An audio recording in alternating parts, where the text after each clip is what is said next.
माँ दुर्गा का विकराल रूप है माँ काली, और ये बात सब जानते हैं कि दुष्टों का संहार करने के लिए माँ ने यह रूप धारण किया था। शास्त्रों में माँ के इस रूप को धारण करने के पीछे कई कथाएं प्रचलित है और उनका व्याख्यान भी मिलता है। आइए जाने माँ के इस भयंकर रूप के पीछे की कथा। एक बार दारुक नाम के असुर ने ब्रह्मा को प्रसन्न किया। उनके द्वारा दिए गए वरदान से वह देवों और ब्राह्मणों को प्रलय की अग्नि के समान दुख देने लगा। उसने सभी धार्मिक अनुष्ठान बंद करा दिए और स्वर्गलोक में अपना राज्य स्थापित कर लिया।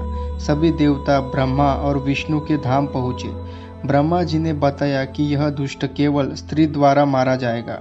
तब ब्रह्मा विष्णु सहित सभी देव स्त्री रूप धर दुष्ट दारुक से लड़ने गए, परंतु वह दैत्य अत्यंत बलशाली था। उसने उन सभी को परास्त कर भगा दिया। ब्रह्मा विष्णु समेत सभी देवता भगवान शिव के धाम कैलाश पर्वत पहुँचे तथा उन्हें दैत्य दारुक के विषय में बताया। भगवान शिव ने उनकी बात सुन माँ पार्वती की ओर देखा और कहा, हे कल्याणी, जगत के हित के लिए और दुष्ट दारुक के वध के लिए मैं तुमसे प्रार्थना करता हूँ। यह सुन माँ पार्वती मुस्कुराई और अपने एक अंश को भगवान शिव में प्रवेश कराया, जिसे माँ भगवती की माया से इंद्र आदि देवता और ब्रह्मा नहीं देख पाए। उन्होंने देवी का शिव के पास बैठा देखा। माँ भगवती का वह अंश भगवान शिव के शरीर में प्रवेश कर उनके कंठ में स्थित विष से अपना आकार धारण करने लगा। विष के प्रभाव से वह काले वर्ण में परिवर्तित हुआ। भगवान शिव ने उस अंश को अपने भीतर महसूस कर अपना तीसरा नेत्र खोला।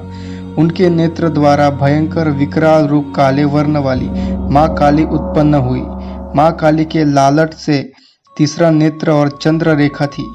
कंठ के कराल विष का चिन्ह था और हाथ में त्रिशूल व नाना प्रकार के आभूषण व वस्त्रों से वह सुशोभित थी। माँ काली के भयंकर व विशाल रूप को देख देवता व सिद्ध लोग भागने लगे। माँ काली के केवल हुंकार मात्र से दारुक समेत सभी असुर सेना जलकर भस्म हो गई। माँ के क्रोध की ज्वाला से संपूर्ण लोक जलने लगा। उनके क्रोध से संसार को जलते देख भगवान शिव ने एक बालक का रूप धारण किया। शिव श्मशान में पहुँचे और वहां लेट कर रोने लगे।